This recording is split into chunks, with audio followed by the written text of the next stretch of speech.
Welcome, friends.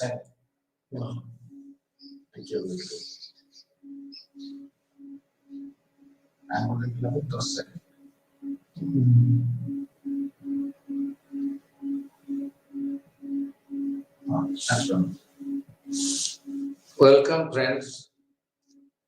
ଆମେ ଏପର୍ଯ୍ୟନ୍ତ ଆମେ ସୁଲତାନ ଶାସନ ଏବଂ ମୋଗଲ ଶାସନର ମୁଖ୍ୟ ଅଂଶ ଗୁଡ଼ିକ ଉପରେ ଆଲୋଚନା କରୁଥିଲେ। ଯୋଉ ଏକ ବିଦେଶୀ ଜାତି ତେବେ ଏକ ଅଜଣା ଅଶୁଣା ଦୁର୍ଗମ ଅଞ୍ଚଳ ଯୋଉ ସମୟରେ ଭୌଗୋଳିକ ପରିସ୍ଥିତି ବା ଅନ୍ୟାନ୍ୟ ବିପରୀତ ଦିଗକୁ ଖାତିର ନ କରି ଗୋଟେ ଜାତି ସୁଦୂର ଅଞ୍ଚଳରେ ଆସିକରି ରାଜୁତ କରିବା ପାଇଁ ବସୁଛି। ତେଣୁ ୟାର କୋଉ ଶକ୍ତି ଉପରେ ନିର୍ଭର କରୁଥିଲା। ଗୋଟାଏ ଜାତିର ଦୁର୍ବଳତାକୁ ଲକ୍ଷ୍ୟ କରିବା ସାଙ୍ଗେ ସାଙ୍ଗେ ନିଜର ଶକ୍ତିକି ବୃଦ୍ଧି କରିବା ପାଇଁ ସେ ଚେଷ୍ଟା କରୁଥିଲା।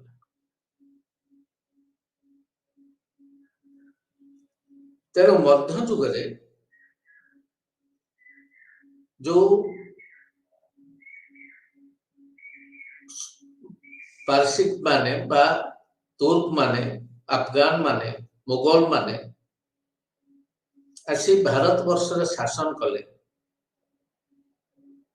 ଏ ବିଶେଷ ଭାବରେ ଶାସନ କରିବାର ମୂଳରେ ଅର୍ଥ ଦରକାର, ସମ୍ବଳ ଦରକାର ଏବଂ ଏ ସମ୍ବଳର ସୁବିନିଯୋଗ ଦରକାର। ତାହେଲେ ଯାଇକରି ଗୋଟେ ଶାସନ ସଫଳ ହବ।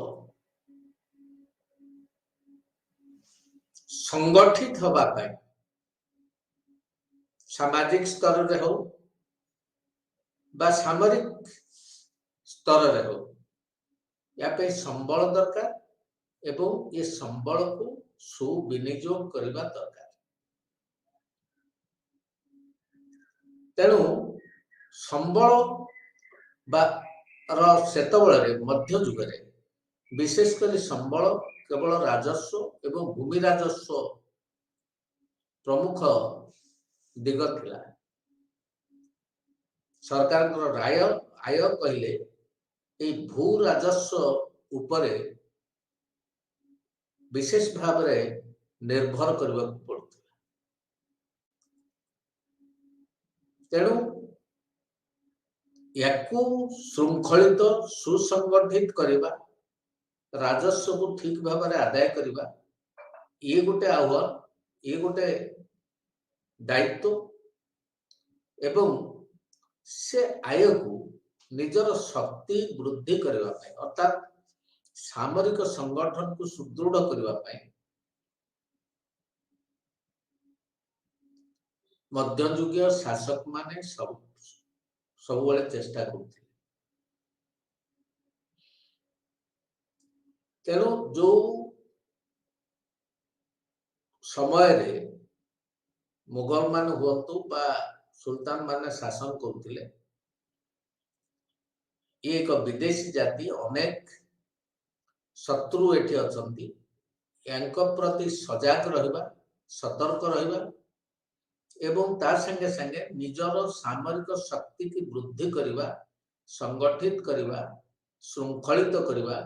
ଇଏ ଚରମ ଦାୟିତ୍ୱ ଥିଲା। ତେବେ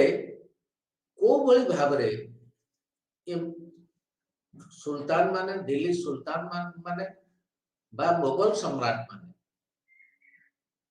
ନିଜର ଆୟର ସୁବିନିଯୋଗ କରିପାରୁଥିଲେ, ଯୋଉଥିରେ ଶାସନ ବିଭାଗକୁ ବଳିଷ୍ଠ ଶୃଙ୍ଖଳିତ କରିବା ପାଇଁ ଚେଷ୍ଟା କରିବା ସାଙ୍ଗେ ସାଙ୍ଗେ ସାମରିକ ବିଭାଗକୁ ମଧ୍ୟ ବଳିଷ୍ଠ ଏବଂ ଶୃଙ୍ଖଳିତ କରିବା ପାଇଁ ଚାହୁଁଥିଲେ। ଆମେ ଯୋଉ ସୁଲତାନ ଶାସନ ସମୟରେ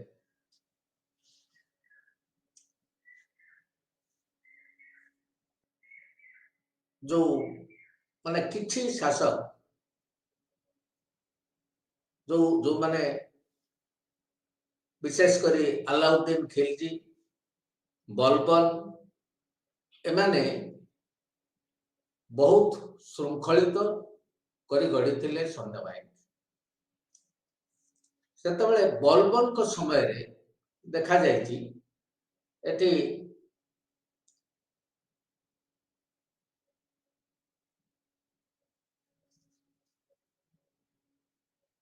केंद्र सरकार बहुत भाବରେ बा सैन्यबाहिनी की अनेक पद पदवी एमाने सेंट्रल गवर्नमेंट अंडर रे बा अधीन रे रहउथिले एमाने नियुक्ति पाउथिले केंद्र सरकार द्वारा एवं दरमा बा निजर पारिश्रमिक मध्य केंद्र सरकार ठारू पाउथिले जदि सेतेबेले अनेक प्रादेशिक सरकार थिले किंतु सैन्य बाहिनीटा संपूर्ण भाव में केंद्र सरकार नियंत्रण रे थिला आदरे नियुक्ति एवं जीविका जो पारिश्रमिक दरमा ये सब मध्य केंद्र सरकार बहन करते एवं केंद्र सरकार जेहेतु निजे को नियुक्ति दौले तेणु सैन्य बाहिनीटा को सुदृढ़ करने सकल चेष्टा करुले श्रृंखलित करने सैन्य मान जदि सैन्य बाहिनी जदि हुबुला जाए देश दुर्बल हो तेणु या भितर से कौन रखी आर्मी की सजाड़ा संगठित करने श्रृंखलित करने सिस्टम रखी आर्मी रेगुलर ड्रिलिंग कर रेगुलर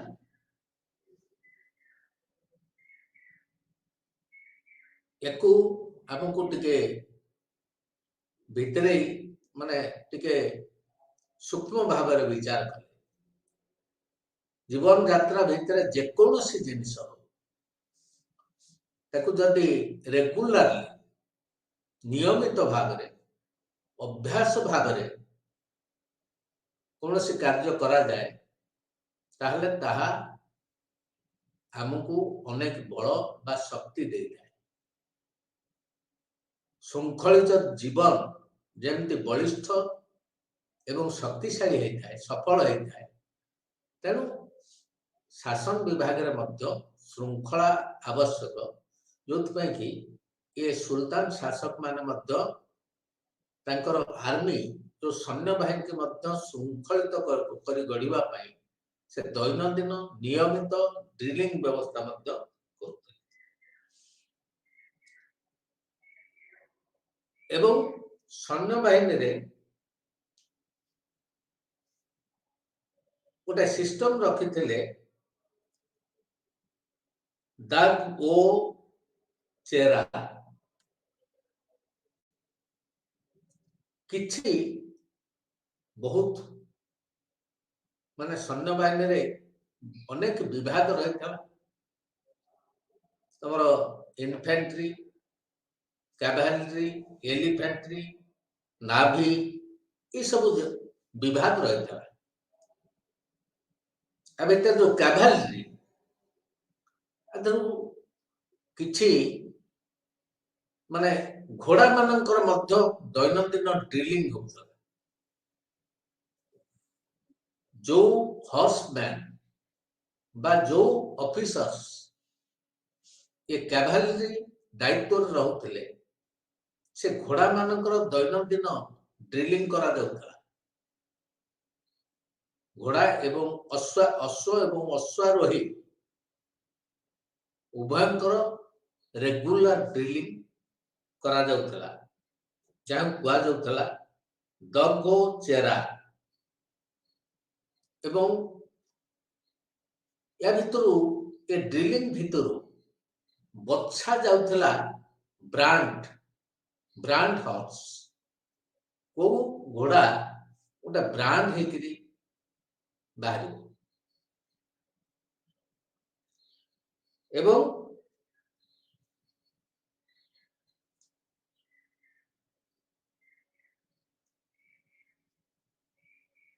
आउरी किछि कर्मचारी रहउतले जांकु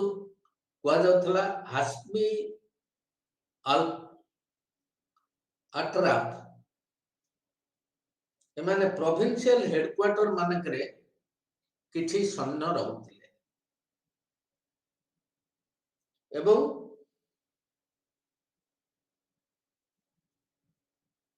छोट छोट गाँ भितर छोट छोट गाँ मानक जो राजस्व एकता आदाय होतला ये से रॉयल कैवलरी ताकि खर्च होतला एवं अन्य जो विभाग एलिफेंट थिला हस्ती बाहिनी गज बाहिनी या धरे मध्य एमाने गुरुत्व आरोप करा जाउतला एवं देखा जायछि मोहम्मद बिन तोगलक समय रे 3000 हस्ती थिले फिरोज शाह तोगलक समय रे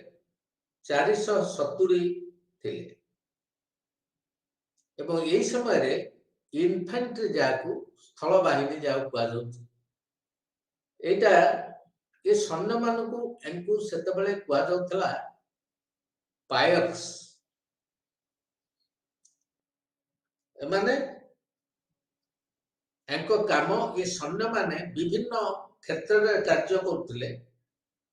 ये पर्सनल गार्ड एवं डोर कीपर्स भाବରେ कार्य କରୁଥିଲେ अनेक सैन्य डोर कीपर्स एवं पर्सनल गार्ड्स राजांकर पर्सनल गार्ड एवं डोर कीपर्स बा द्वार रखी भाବରେ कार्य କରୁଥିଲେ किछि तांका भितरु विथ हॉर्सेस घोड़ा को धरिकिरी मध्य जगुଥିଲେ एवं आउ किछि सैन्य आर्चर्स थिले धनु धरिकिरी मध्य से माने एई भली भाबरे सैन्य सब विभिन्न बाटे थिले एवं सुल्तान करो पर्सनल बॉडीगार्ड जो मान थिले तांकू जंदर कहा जाउता एवं देखा जायछि बलबन को समय रे तांकर 1000 बॉडीगार्ड थिले 1000 बॉडीगार्ड व्यक्तिगत रक्षा करिया पाई 1000 बॉडीगार्ड थिले एवं ते सैन्य बाहिनी भितर आउ गोटे माने थिले पहिल मैन जो मान का एथलेट्स भलो क्रीड़ाविद मानकू पहिल मैन जाकू कुआ जाउतला से माने मध्य बलबनकर सैन्य बाहिनीर बा सामरिक बाहिनीर गोटे प्रकार अंश थिले एवं रनर्स मध्य थिले किछि लोक रनर्स एई भली सुल्तान शासन समय विशेष भाव बलबन को शासन समय एई भली अश्वारोही अश्ववाहिनी हस्ती बाहिनी एवं इन्फेंट्री पहिलमैन रनर्स ये सब सेतबेल समय सैन्य बाहिनी भितर थिले एवं एठी जो मिलिटरी डिपार्टमेंट जो सैन्य बाहिनी जो सामरिक विभाग जो आधेरे सर्वोच्च स्तर रे आसन रे थिले सुल्तान एवं तांको पछुको आसुचंती दीवान ई अर्च रावती अर्च अर्जी मुमालिक एगुटा ये सब डिफरेंट नेम्स भिन्न नामकरण सबू थिला पद पदवी एभଳି थिला एवं एई समय गोटे देखा जायछि जे प्रथम प्राथमिक स्तर रे गोटे पदवी थिला वाजीर जो वाजीर को हाथ रे दुई प्रकार क्षमता थिला वाजीर को हाथ रे सिविल और मिलिटरी दुईटा जाक क्षमता थिला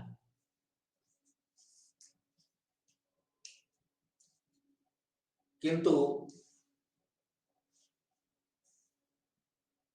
परवर्ती काल रे एकु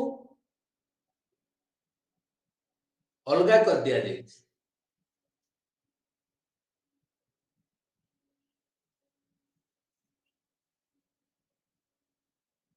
ये जो सामरिक विभाग एवं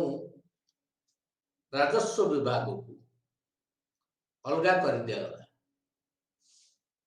फिरोज शाह तुगलक एंको ये तांकर जने अति विश्वस्त भृत्य थिला बशीर इमाद उल मुल्क से ए वाजीर पदरे एंकु बसई थिले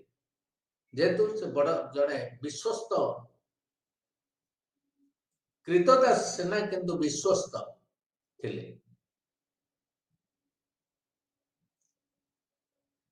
हमें देखी जे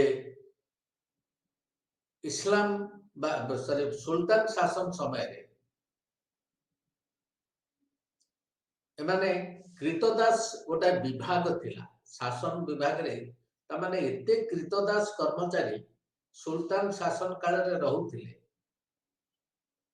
जो मानक पाई कि गोटे स्वतंत्र विभाग थिला शासन विभाग एवं विशेष भाव रे हम देखियो गले मध्य युग रे जो सुल्तान शासन काल रे जो पांचटी राजवंश शासन करचंती ता भितरु गोटे होची दास वंश ये दास वंश हाराहारी पाखापाखि 80 वर्ष शासन कर जमती तुगलक वंश खिलजी वंश थिला सेमती मध्य युग इतिहास रे भारत रे दास वंश बोली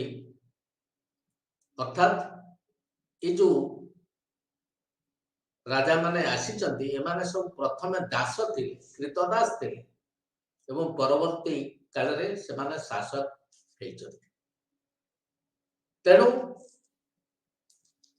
मध्य युग रे ये कृतदास मानकर मध्य आमे आउरी आलोचना करिचे जे कृतदास मानक पय कि मध्य हाट बसुतला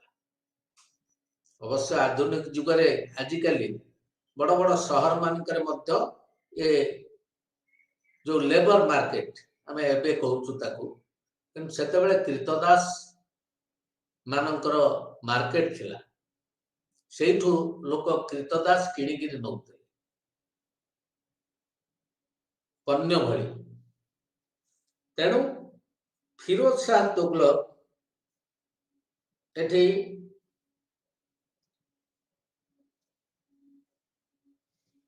आउ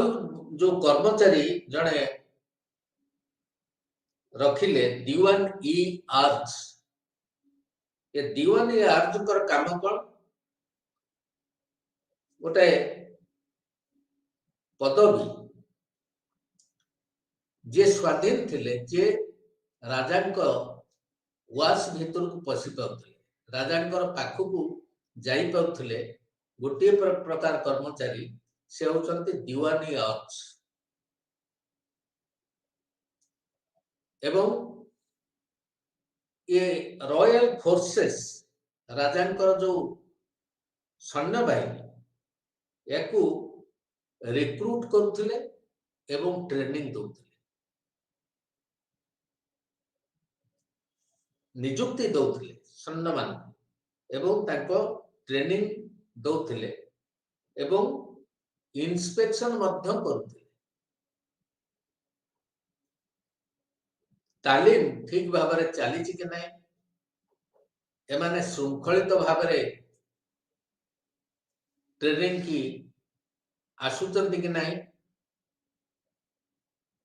एवं खाली तो सैन्य बाहिनी ट्रेनिंग नुहे एटी समस्त डिसिप्लिन पाई श्रृंखलित होगापाई संगठित होगापाई जो हमर ड्रिलिंग सिस्टम जेमि थिला ये ड्रिलिंग सिस्टम रे सैन्य मानकर जेमि अश्व बाहिनी हस्ती बाहिनी समस्त ड्रिलिंग होता तेणु ये सबू ये जो दीवानी आर्ज जो पदवी सृष्टि होता एमाने सैन्य मान को निजुक्ति दबा ट्रेनिंग दबा एवं जो अश्व बाहिनी गज बाहिनी एमाने जो ट्रेनिंग नौथिले तालीम नौथिले याकू मस्टर करिबा अर्थात मस्टर रोल जेमती माने को दिन प्रत्येक दिन केते घोड़ा आसिले ट्रेनिंग नेले ये सबुर दायित्व तेणु एक अति दायित्व संपन्न पदवी ये जो दीवानी अर्ज थिला ये राजांकर पाखापाखी लोक मध्य थिले। तेणु ये इस्लाम बा सुल्तान शासन समय ये भली थिला एवं मुगल शासन काल रे सैन्य बाहिनी संगठन को भली भाव में थिला। मुगल शासन बेलू सामान्य परिवर्तन देखा दी सुल्तान शासन समय सामरिक संगठन जो भली भाव थिला मुगल शासन सामरिक संगठन किछि मात्रा रे अलगा याधरे मुगल आर्मी जो मुगल सामरिक विभाग यार दुईटी दिग थिला जेमती सुल्तान शासन समय सुल्तान होचंती सर्वोच्च सेनापति एठी मुगल शासन काल रे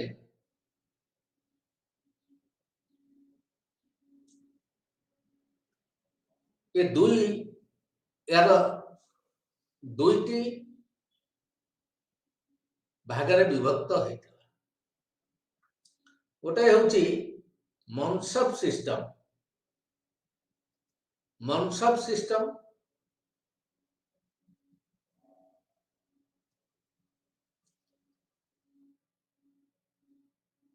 ये जो शब्द ये आमे जहाँ को वर्तमान ब्यूरोक्रेसी कहते मुगल शासन समय रे ए मनसब शब्दटी होची इट्स द ब्यूरोक्रेटिक क्लास अमलातांत्रिक शब्द बा अमलातांत्रिक श्रेणी जहाँ को मानसब कह एवं सैन्य बाहिनी रे जिते सबू श्रेणी रहुची ब्रांचेस रहुची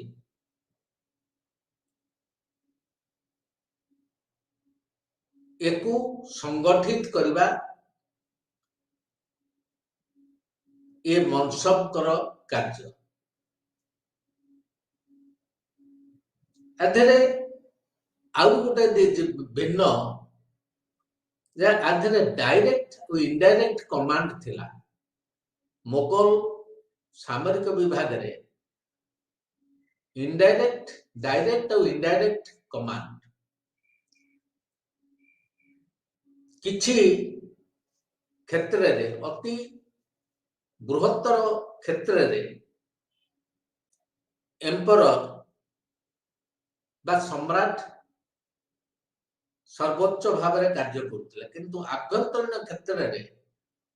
जो जहाँ छोट मोट विशृंखला है प्रादेशिक स्तर रे सेठी प्रादेशिक सरकार मध्य सामरिक पदक्षेप ग्रहण करि पारि प्रादेशिक स्तर रे तेणु दुई प्रकार कमांड रहउतला डायरेक्ट और इनडायरेक्ट कमांड एवं मुगल शासन काल रे what are the branches of the Mughal army Mughal सैन्य बाहिनी जो जो ब्रांचेस थिला इन्फेंट्री थिला एलिफेंट्री आर्टिलरी नाभी ये सब मध्य थिला एवं गोटे विशेषत्व होची मुगल सैन्य बाहिनी विशेषत्व जे इट्स ए हेटेरोजेनियस बॉडी एक यौगिक शक्ति कारण मुगल शासन सैन्य बाहिनी भितर पर्शियंस थिले टर्क्स थिले तुर्की थिले अफगान लोक मध्य थिले एवं विशेष भाव में आम भारत भूखंड भितर एमान तो सब हेले बाहर किंतु आम भारत भितर गोटाए जाति उपरे ये मुगल सम्राट माने मध्य गुरुत्व दौले एवं जो माने बड़ बड़ पद पदवी हासिल करथिले मुगल सैन्य बाहिनी से होचंती राजपूत जाति तेणु मुगल सैन्य बाहिनी रूपरेख होची एक चित्रित रूपरेख अर्थात एक यौगिक संगठन विदेशी जाति अफगान्स तुर्क्स एवं पर्शियंस सांगू को आम भारतीय भूखंडर राजपूत माने मुगल सैन्य बाहिनी की अलंकृत करुथिले एवं एटी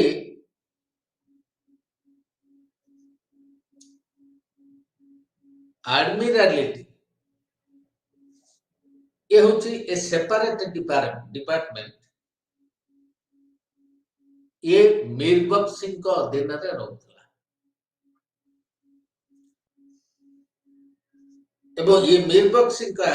अथरे ये जो एडमिरलिटी एनको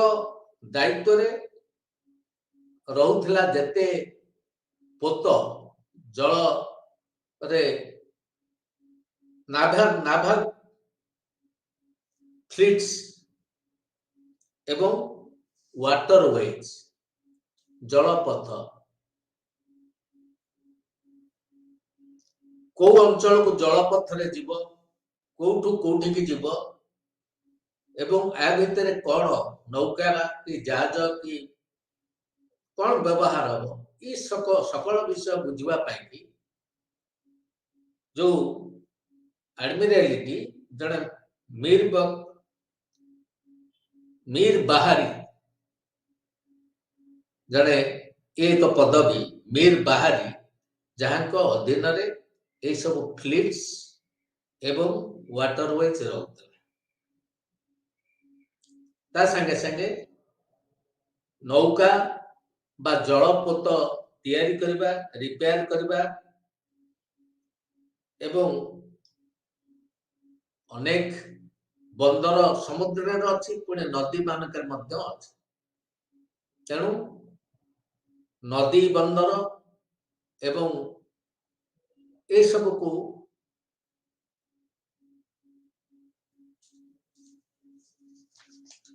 तदारक करने जो कर्मचारी रोते मीर बाहरी कहुला तेणु ये जो सामरिक संगठन मुगल सम्राट मानकर सामरिक संगठन यही भाव में थिला जहाँ एक यौगिक माने विभिन्न जातिर लोक या भितर रही आउरी किछि ऑफिशियल्स बा कर्मचारी रहउथिले जो माने मध्य मुख्य स्रोतरे बा मुगल सामरिक विभाग रे सामरिक संगठन भितर प्रमुख अंशग्रहण करथिले से होचंती बक्सी मुमालिक और मीर बक्सी ये गोटे पदवी बक्सी ई मुमालिक बा मीर बक्सी एंको काम हला कोन दायित्व हला सैन्य मान को तदारक करबा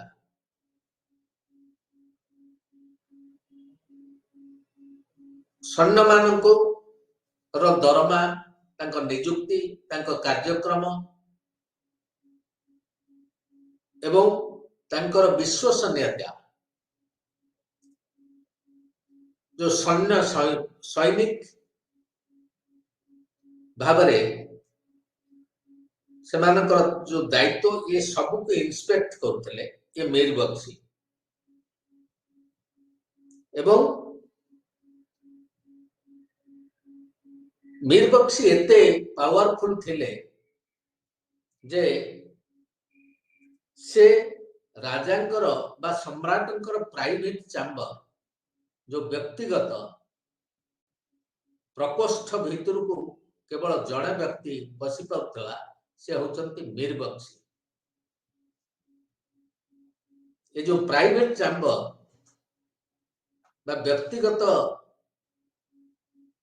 प्रकोष्ठ सम्राटंकर जहाँ को कुआ जाउथला घोषाल खाना ये घोषाल खाना भीतर केवल जनकर प्रवेश करिवार अधिकार थिला से होचंती मीर बक्सी एथि मीर बक्सी हेले सर्वोच्च किंतु मुगल शासन समय 3 जन बक्सीस थिले मुगल पीरियड भितर मुगल शासन काल भितर ये होचंती मीर बक्सी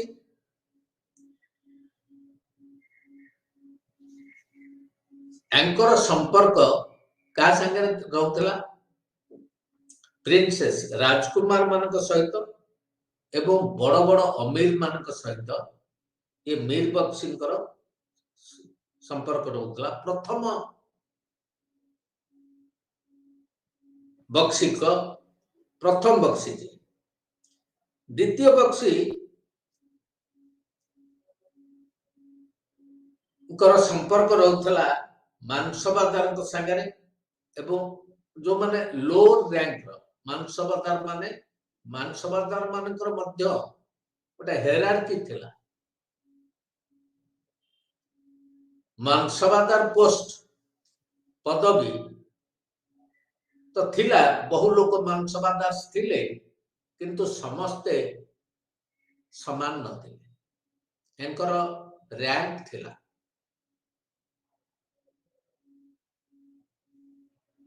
ताको आमे परे आलोचना करिबा तेणु ये मानसबादार जो तल श्रेणी मानसबादार संगे ये द्वितीय बक्सी संपर्क रहता ଏବଂ ତୃତୀୟ ବକ୍ସି ଯେ ଯୋଉ 3 ଜଣ ବକ୍ସି ରହୁଥିଲେ 3 ପ୍ରକାର ବକ୍ସି, ତୃତୀୟ ପ୍ରକାର ବକ୍ସି ଇଏ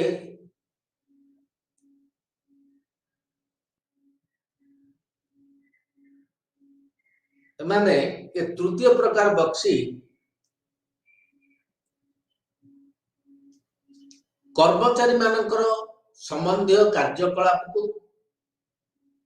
ତଦାରଖ କରୁଥିଲେ। ସରକାରୀ କର୍ମଚାରୀ ମାନେ ସମ୍ରାଟଙ୍କର ଯୋଉ କର୍ମଚାରୀ ଶାସନ ବିଭାଗରେ ହଉ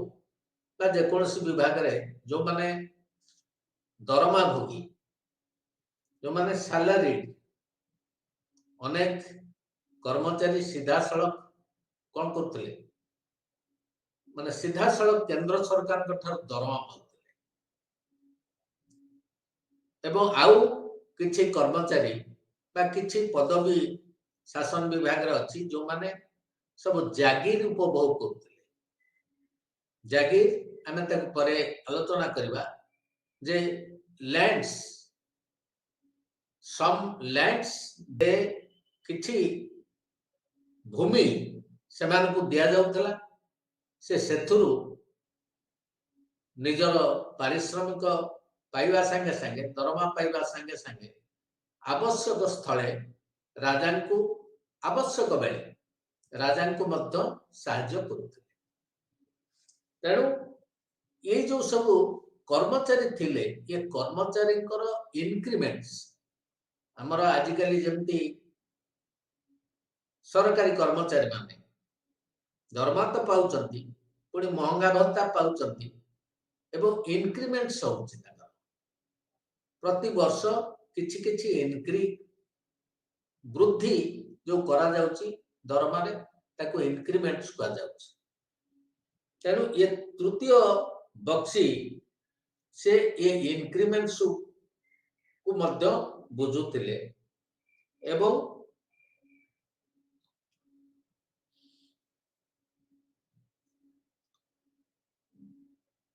postings of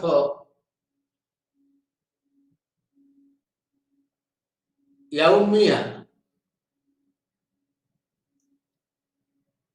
ଯୋଉମାନେ ଦରମା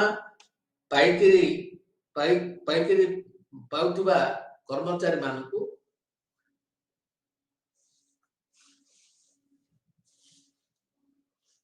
କୁହାଯାଏ ଏବଂ ମୋଗଲ ଆର୍ଟିଲେରୀ ଭିତରେ ମୋଗଲ ଶାସନ କାଳରେ ଯୋଉ ସାମରିକ ବିଭାଗର ପଦାତିକ ବାହିନୀର ତାଙ୍କୁ ମୁଖ୍ୟକୁ କୁହାଯାଉଥିଲା ମୀର ଆତିଶ। ଇଏ ବି ଜଣେ ସମ୍ରାଟଙ୍କର କର୍ମଚାରୀ ମୀର ଆତିଶ। ତେଣୁ ଏଇଭଳି ଭାବରେ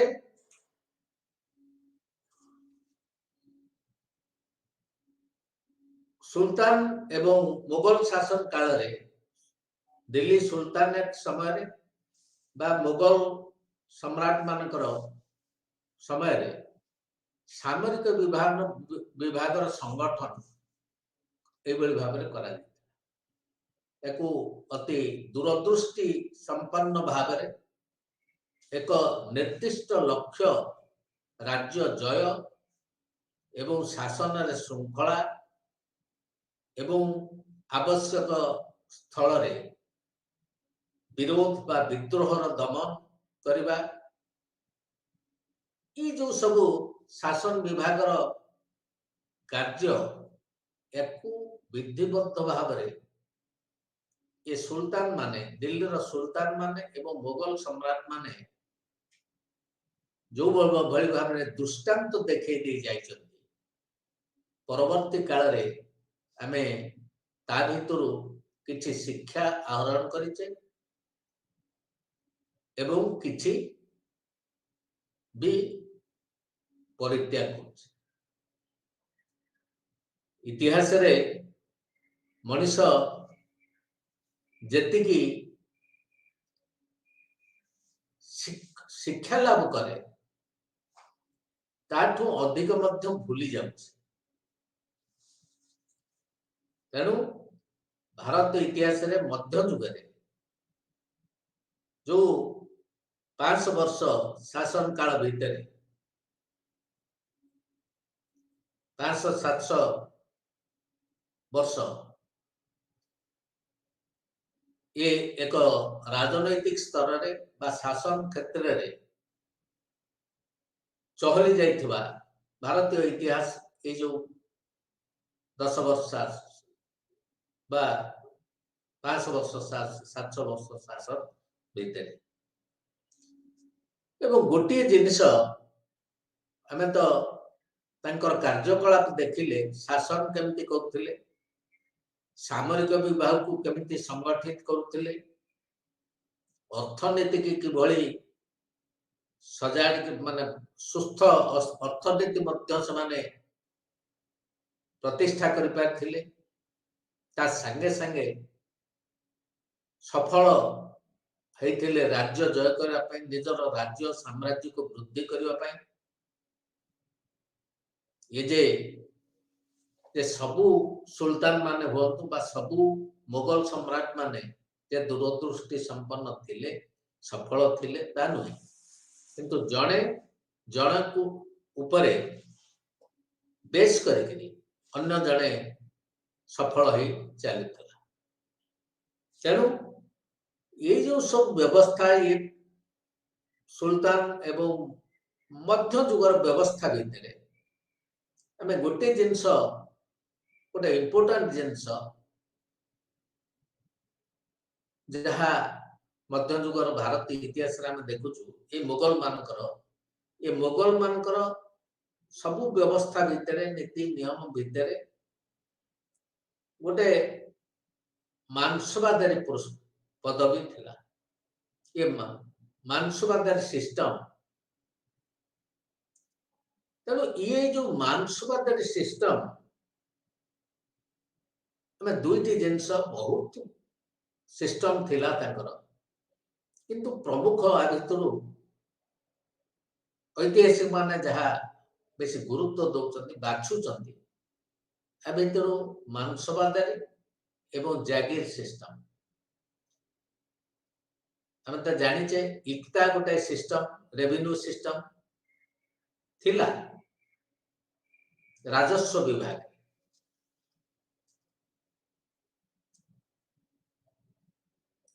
वर्तमान ये जो मानसवादारी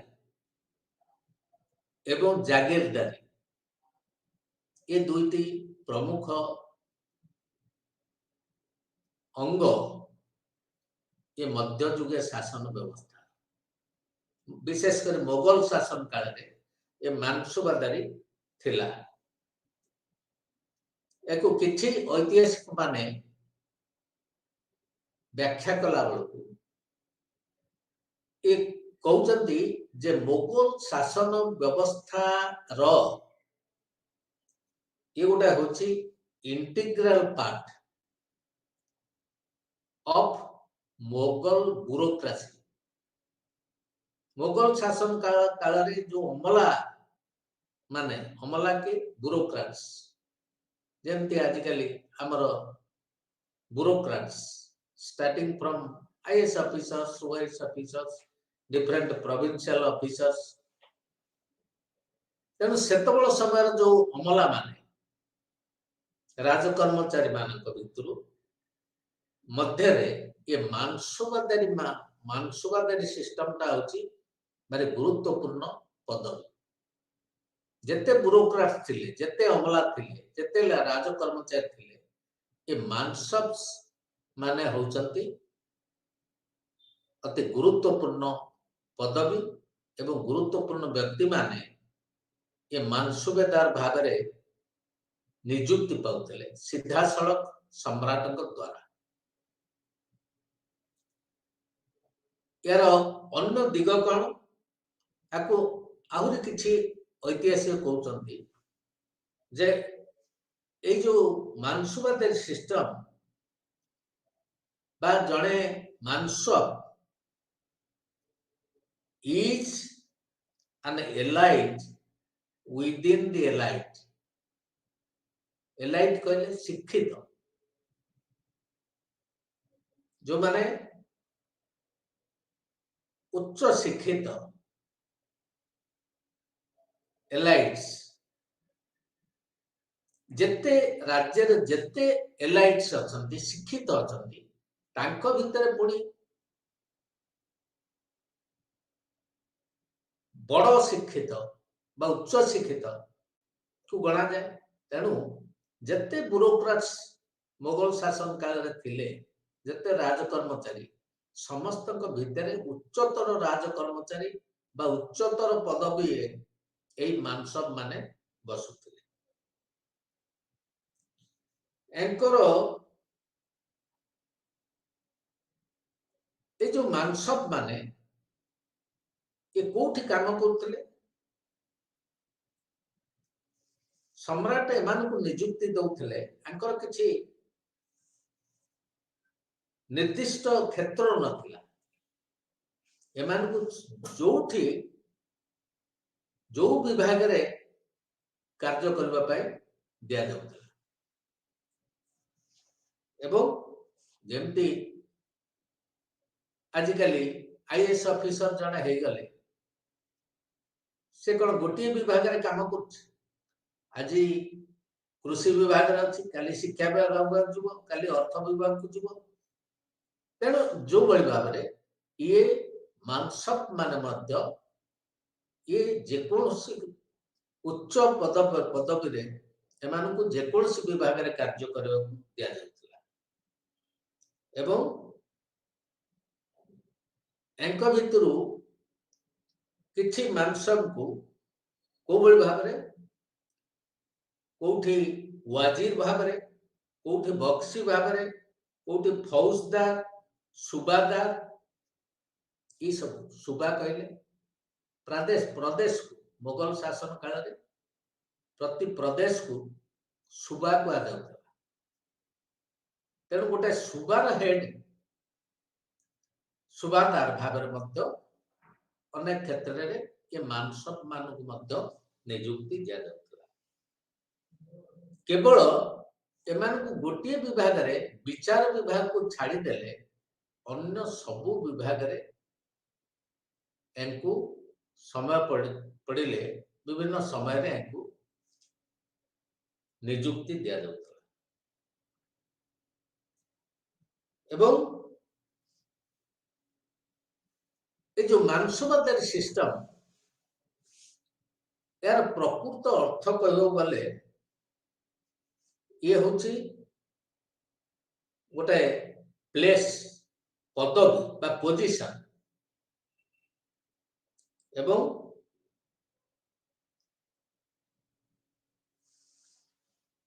एठी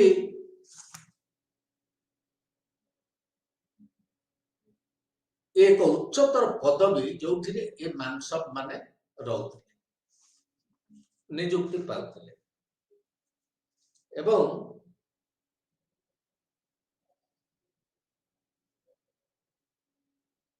चेंगिज खान का समय रे जो किछि गोटाए समय रे चेंगिज खान आसीथिले तांको समय रे देखा जायथिला जे जेते कर्मचारी ऑफिसर्स थिले तांको भितर ग्रेड थिला एवं डेसिमल सिस्टम थिला गोटाए जने संभ्रांत व्यक्ति हौ डेसिमल सिस्टम कोन गोटे यूनिट थिला 10 जणिया यूनिट सपोज धरि नियंतु गोटे व्यक्ति बा जने मिलिटरी ऑफिसर ए तो ग्रेडेशन रहउतला सबुठु तळ ऑफिसर टी हाथ रे 10 टी घोड़ा रहउतला एवं तार पदवी जहा ता ऊपर को जे पदवी रहउतला तार 10 अर्थात 100 घोड़ा थिबा जड़े पदवीधारी रहउतले एई भली भाव रे फ्रॉम 10 to 10,000 ए भली विभिन्न यूनिट्स थिला ता अर्थ ये मानसवादारी सिस्टम आमा विवरणी किछि अछि जे अकबर को समय रे 66 यूनिट्स थिला अर्थात केते सैन्य एवं केते अश्व एवं केते पदवी रही हमको एथुरु अनुमान करियो पड़ो this is the decimal system of the units in the army and the accordingly से अनुसारे सामरिक विभाग रे बा शासन विभाग रे बा ये मानसब माने मध्य ये मानसबाद सिस्टम भितर मानसब मानकर मध्य रैंक थिला सबु मानसब माने जे सबुठु बड़ ताबी नुहे तेणु एमानकर श्रेणी थिला एभली भाव रे मानसबाद सिस्टम कार्य करुथला एवं एठी आउर गोटे थिला अंक भितरे दुईटा पदवी थिला अंक भितरे दुईटा रैंक थिला गोटे होची जाट अन्यटा होची सबर जाट और सबर ये दीटा रैंक केमिति होतला जाट का होतला ए रैंक ता निर्दिष्ट होतला एंकर पर्सनल पे व्यक्तिगत दरमा केते एवं साइज ऑफ द कंटिजेंट एंको अधीन रे कार्य करुथुवा अश्वबाहिनी हो बा हस्ती बाहिनी हो बा सैन्य हंतु एंको अधीन रे केते अछंती एथुरु सेमानकर रैंक बचा जाउतला ए रैंक बळरे ए दुईटा रैंक सेतबळे काम करथले गोटे जाट आ गोटे होची सावर तेणु सेतबळे ए मानसबतारी सिस्टम भितरे जहांको अधीन रे 500 सैन्य अछंती जो मानसब हातरे अधीन रे ताकू मानसब ऑफ 500 बाजो तेणु ये गोटे रैंक सेमती मानसब ऑफ 1000 मानसब ऑफ 2000 एई भली भाव रे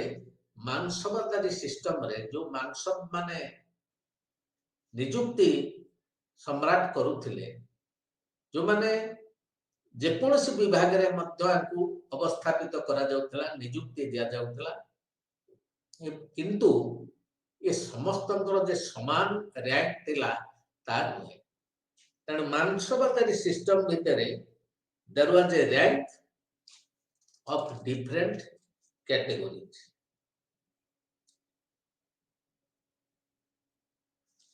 तेणु एठी ये जाट्स के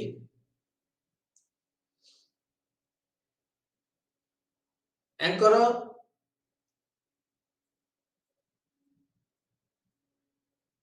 जाट मानकर स्वतंत्र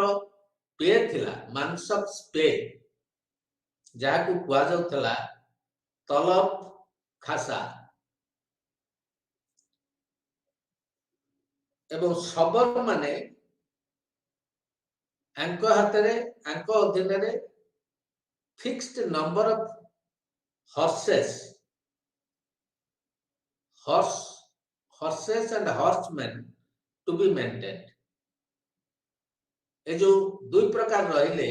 जाट और सबर जो मानसबाद सिस्टम भीतर ए जो दुई प्रकार मानसब्स रहिले एंकर दायित्व हला तांको अधीन रे थिबा हॉर्समैन एंकु सब मेंटेन करिवे आंकर दायित्व ग्रहण करिवे आंकर खाद्य अन्य जेते जहा मेंटेन करिवा पाए ताले ये मनसब मान कोन हातुरु देबे ता ना केंद्र सरकार को थारु एमाने एई सब हॉर्स हो एलिफेंट हो सोल्जर होंतु सैन्य माने ଏମାନଙ୍କର ରକ୍ଷଣାବେକ୍ଷଣ,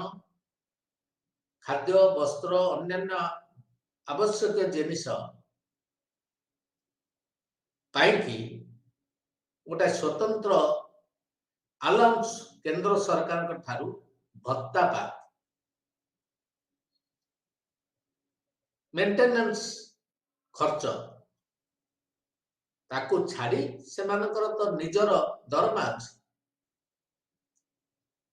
तेणु एभली भाव में दुई प्रकार रहुथिले मांसवादारी सिस्टम भितर जो माने हेले जाट आउ सबर। एठी आउ गोटे जिनस आसुची एस्टेट सिस्टम ऑफ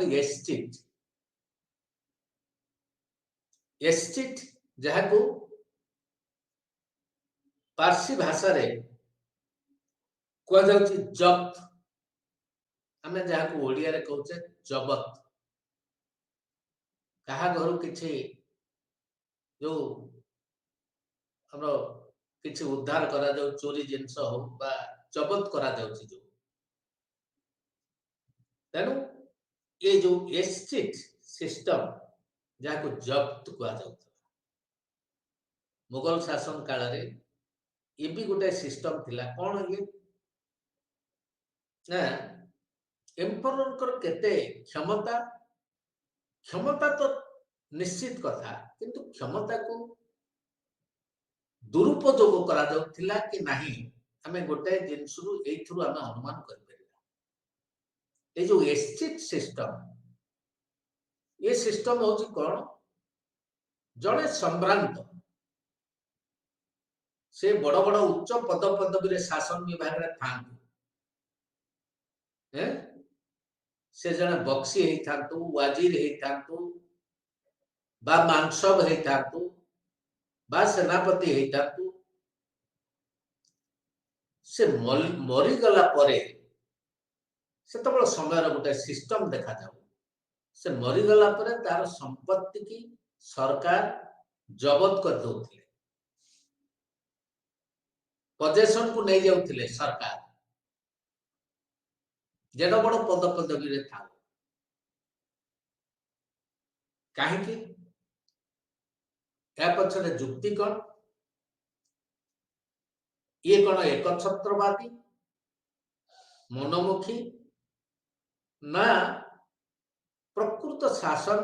आ पछरे किछि किछि भल लक्ष्य अछि। एतरे जुक्ति होची जे काले माने जदि से सरकारी स्तर ऋण नहीं थांती, सुझी न थांती, सेठ पाई कि एंको पोजेशन को निया जाउथला एंको संपत्ति एवं देखा जाउथला जे से केते ऋण नै चंती, सुझी चंती कि नहीं, कि सबु सुझी देइतंती कि जमा सुझी नांती बा आंशिक सुझी तंती। ये सब हिसाब ने परीक्षा निरीक्षा सरला परे से जदि किछि देय थाए सरकार को से दे दउथिले एवं ता परवर्ती अन्य जहा आउ जहा पड़िला ताकू फेरे दिया जाउथला। तेणु यही होची गोटे ये एक भल व्यवस्था, जदिओ आमको दिशुची एटा एक एकछत्रवाद, किंतु आ पछरे एक शासनगत श्रृंखला सकाशे एभली व्यवस्था थिला। तेणु एही बळी भाबरे आमे मोगल बा सुल्तान शासन कालर शासन कला, सामरिक कला एवं सामरिक व्यवस्था, शासन व्यवस्था विषय रे सम्यक संक्षिप्त भाबरे आमे किछि आहरण कर किछि आलोचना कले। परवर्ती काल रे आमे